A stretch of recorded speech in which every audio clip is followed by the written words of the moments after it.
सकाळी आपण सर्वजण साधारण 10-10:30 वाजल्यापासून या रॅलीमध्ये सहभागी झालेले आहात, बरोबर आहे? माता भगिनींचे आणि सर्व जे बांधव आहेत त्यांचे मी मनापासून आभार व्यक्त करतो।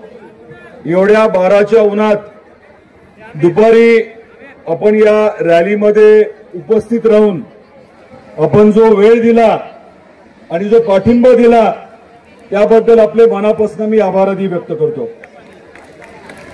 या रॅलीच्या माध्यमातून तुम्ही स्पष्ट संदेश दिलाय की तुळजापूरकर हे भारतीय जनता पार्टीच्या पाठीशी खंबीरपणे उभे आहेत। तुम्ही हा विश्वास काल देखील अतिशय बळावला।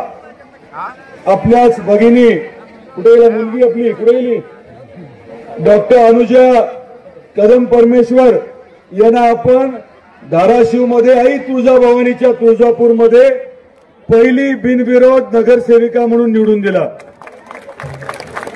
आईचा आशीर्वाद आहे, आईचा कौल आहे आणि आपल्या सर्वांचा देखील आशीर्वाद आहे, आपली खंबीर साथ आहे, म्हणून हे सगळं शक्य होतंय। आदरणीय मोदी साहेब 2014ला आले होते आणि आपल्याला रेल्वे देतो म्हटले।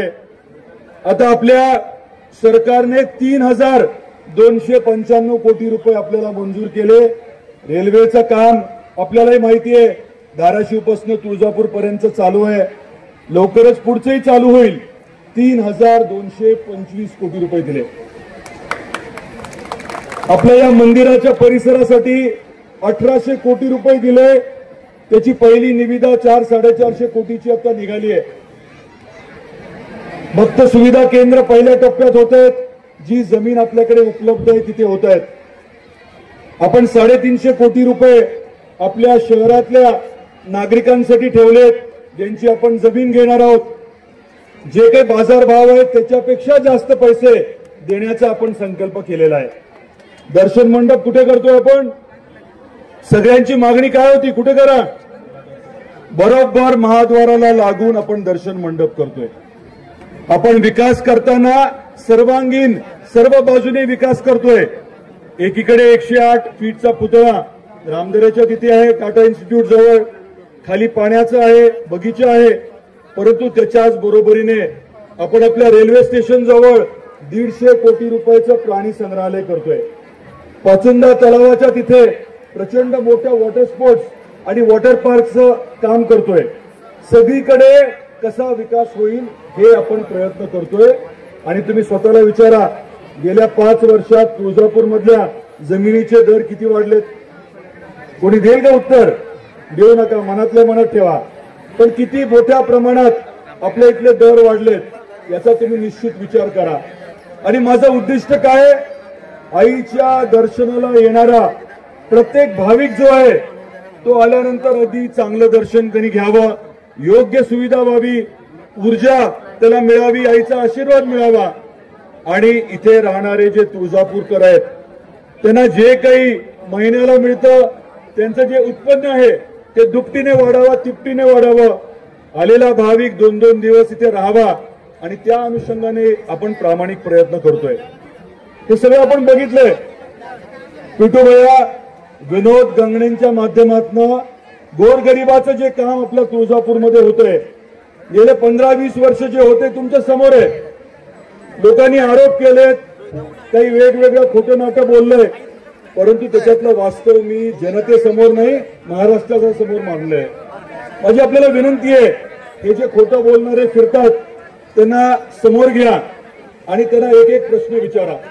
आई तुळजाभवानीचं मंदिर आणि परिसरासाठी त्यांचं सरकार असताना, ठाकरे सरकार असताना, काँग्रेस आणि ते शिवसेना राष्ट्रवादी हे एकत्रित सरकार असताना 1 रुपया तरी आपल्या आईच्या मंदिरासाठी दिला का?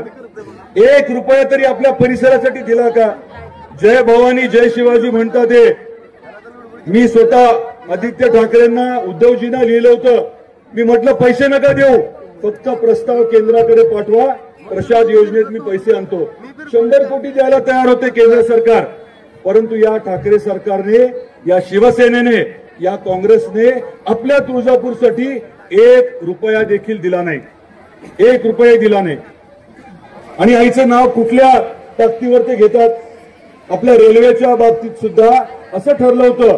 950 कोटीचा आधीचा प्रकल्प होता. निम्मे पैसे राज्य सरकार, निम्मे केंद्र सरकार देणार होतं. देवेंद्रजीने मुख्यमंत्री असताना तो निर्णय केला. ठाकरे सरकार आलं, मी मागे लागलो, शेवटपर्यंत रुपया दिला नाही. मी त्यांच्या परिवहन मंत्र्यांच्या अनिल परब साहेबांच्या वरती हक्कभंग आणला, परंतु शेवटपर्यंत त्यांनी रुपया दिला नाही. तुळजापूरला रेल्वे स्टेशन या कामासाठी सुद्धा 1 रुपया त्यांनी दिला नाही. त्याच्याच जोरावर काय बोलतात. एखादा पाकिट मारते तरी पकडून दिलाय का? खासदार असेल, आमदार असेल, इथले लोक असतील, एखादा पाकिट मार तरी दिलाय? आणि कशाच्या बाता मारतात. बाकी मी जास्त बोलणार नाही, मला बोलायला लावू नका असं सर्व विरोधकांनी सांगतो. मी एकदा बोलायला लागलो तर मग बाकीचं मी म्हणणार नाही. तुम्ही बोलायचंय तर विकासावर बोला. तुमच्याकडे सत्ता असताना 2.5 वर्षात तुम्ही काय केलं तुळजापूरसाठी ते सांगा. मुख्यमंत्री तुमचे होते, बरोबर आहे, खासदार तुमचे होते, पालकमंत्री तुमचे होते. त्या 2.5 वर्षात तुम्ही तुळजापूरसाठी काय केलं ते बोला. आम्ही जे केले ते आम्ही सांगतो, परंतु वैयक्तिक टीका आणि असं खोटं नाटं जर बोललं तर इथे कोणी सहन करणार नाहीये. बरोबर आहे की नाही.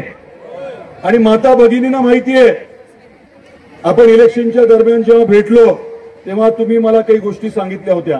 मी तुम्हाला शब्द दिला होता आणि तो शब्द पाळण्याची जबाबदारी माझी होती. त्या अनुषंगाने जी कारवाई करण्याची गरज होती ती मी केलेली आहे. हे बाकीचे जे बोलतात ते काय काय करतात, सगळ्या त्यांच्या कुंडल्या माझ्याकडे आहेत. उगाच काढायची वेळ आणू नका. हे मी परत एकदा सांगतो, तुम्ही सकारात्मक राजकारण करा. महंतांना बिनविरोध निवडून देण्याच्या बाबतीतली चर्चा जी झाली होती त्याच्यात खोटं नाटं बोलू नका, नाहीतर मग महंत स्वतः सांगतील की नेमकं काय झालं ते. त्यामुळे माझी सर्वांनाच विनंती आहे की आपण तुळजापूरच्या विकासावर बोलू. जो काही 5-6 वर्षामध्ये आपण निधी आणलाय, जे कामं आपण करतोय, येणाऱ्या काळात प्रचंड कायापालट जो करणार आहोत आपण. तिरुपतीला, तिरुमलाला किंवा शिर्डीला जे 30 वर्षात झालंय ते तुळजापूरमध्ये 10 वर्षात करण्याचा माझा शब्द आहे माझा. परंतु मी एकटा करू शकेन का? तुमची साथ पाहिजे. इथलं आपलं उत्पन्न जे आहे प्रत्येकाच्या घरातलं, येणाऱ्या भाविकांच्या माध्यमातून मिळणारं ते दुप्पट करणं, तिप्पट करणं, 5 पट करणं ही माझी जबाबदारी आहे, माझा शब्द आहे. पण तुमची साथ पाहिजे. आपला हुतात्मा चौकीपासून किसान चौकीपर्यंतचा जो रस्ता आहे तो देखील विकास आराखड्यामध्ये कसा घेता येईल हे करण्याची देखील जबाबदारी माझी आहे. तुम्ही कुठलीही अडचण मांडा, कुठलाही प्रश्न मांडा, ती सोडवण्याची ताकद आपल्यात आहे. केंद्रात आणि राज्यात आपलं सरकार आहे. आपले देवेंद्रजी आहेत, आपले शिंदे साहेब आहेत, आपले पवार साहेब आहेत आणि सगळ्यात महत्वाचं म्हणजे आपले अमित शहा साहेब आणि आपले नरेंद्र मोदी साहेब आहेत. त्यामुळे काही काळजी करू नका. तुळजापूरचा कायापालट आपण निश्चित करणार. फक्त प्रत्येकाची जबाबदारी त्याची मी परत एकदा आठवण करून देतो. थोडंही गाफील राहायचं नाही. लोक आपल्या बरोबरच आहे, जनता आपल्या बरोबर आहे, परंतु थोडंही गाफील राहायचं नाही. एक एक मत वाढवण्यासाठी प्रत्येकाने परिश्रम करायचे.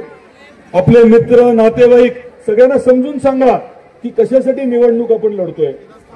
आपल्याला तुळजापूरचा कायापालट करायचा आहे. इथल्या अर्थकारणाला प्रचंड चालना द्यायची आहे. इथे रेल्वे आणायची आहे.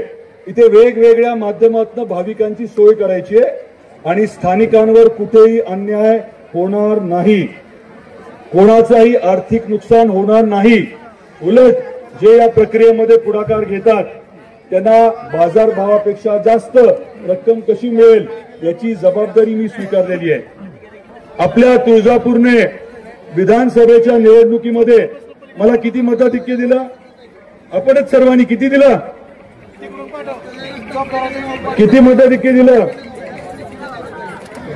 शहरातून किती दिलं?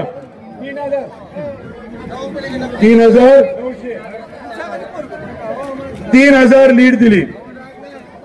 मायबाप जनतेने, मायबाप मतदारांनी माझ्यावरती जो विश्वास टाकला, बाकी सगळं बाजूला सारून 3,000 पेक्षा जास्तीची लीड मला दिली. बरोबर आहे. आता तर निवडणूक तुमची आहे ना, बरोबर आहे. आपली निवडणूक आहे आणि त्यामुळे इथे मताधिक्य त्याच्या किमान दुप्पट तरी पाहिजे. देणार का नाही? किमान दुप्पट. आणि नुसतं बोलण्याने दुप्पट होणार नाहीये. प्रत्येकाने कष्ट घ्यायचे. किती तारखेला मतदान आहे? 2 तारखेला मतदान आहे. आणि आपलं चिन्ह काय? कमळ. आपल्या सर्वांना माझी कळकळीची विनंती आहे, अतिशय प्रामाणिकपणे, पूर्ण ताकदीने, पूर्ण वेळ देऊन आपण काम करतोय. आपण सर्व पुजारी, व्यापारी, नागरिकांना विश्वासात घेऊनच प्रत्येक विषय करतोय. पुजाऱ्यांना प्रश्न पडला होता, आमचे विधी कुठे होणार? मी म्हटलं लेखी द्या, काय काय तुम्हाला पाहिजे. आणि मग प्रशासनाला सांगितलं की त्यांना लेखी उत्तर द्या. प्रश्न लेखी, उत्तर लेखी. त्यांना मिळाले. अजूनही कोणाची काही शंका असेल मला सांगा, लेखी उत्तर द्यायला लावतो. व्यापारी जे आहेत त्यांची काळजी होती आमचं काय होईल. तुमचं एवढंच होणार आहे की तुमचा जो काही व्यापार आहे तो दुपटीने तिपटीने वाढणार आहे. कोणावरती अन्याय होणार नाही. हा माझा आवर्जून तुम्हाला परत एकदा शब्द आहे. आणि या निवडणुकीमध्ये एक एक मत वाढवण्यासाठी आपण सर्वांनी परिश्रम घ्यावे ही आपल्याला विनंती करतो. 2 तारखेपर्यंत परिश्रम घ्या.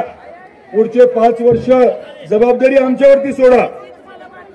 पिटू भैया आणि सर्व सहकारी जे आहेत ते प्रामाणिकपणे व्यवस्थित काम करतील. कुठेही अडचण आली तर मी आहे. कोणालाही वाटलं माझ्यावरती अन्याय होतोय तर त्याच्यासाठी मी आहे अन्याय दूर करायला. त्यामुळे कुठली चिंता करू नका. इतिहासात कुठे काही झालं असेल, कुणी काही दुखवलं असेल, दुखवलं गेलं असेल, त्याबद्दल मी सांगेन की याच्या पुढे काही होणार नाही. याच्या पुढे कुठे काही चुकलं तर कान धरायला आणि दुरुस्त करायला मी आहे. हा देखील शब्द तुम्हाला मी आवर्जून देतो. आपलीचा जो आशीर्वाद आहे त्याच्यामुळे मला खात्री आहे की जसं धाराशिवमध्ये पहिला कौल आपल्या तुळजापूरलाच मिळाला आणि आपण कोणाला निवडून दिलं? एका मुलीला, आपल्या मुलीला. आणि एक आपली मुलगी साधी नाहीये, तर डॉक्टर आहे, MBBS डॉक्टर आहे. तर लोकांना कळतंय की आपल्यासाठी योग्य काय आहे. खूप वेळ झालाय, सगळ्यांना उन्हात त्रास झालाय, तहान जागलेली आहे. परंतु रॅली जी आहे ती पूर्ण करण्याची मी पुनश्च विनंती करतोय. जाता जाता काही प्रवेश देखील आहेत, त्यामुळे जी साथ आपण दिली आहे ती शेवटपर्यंत द्यावी ही विनंती करतो आणि मी थांबतो. जय हिंद, जय महाराष्ट्र.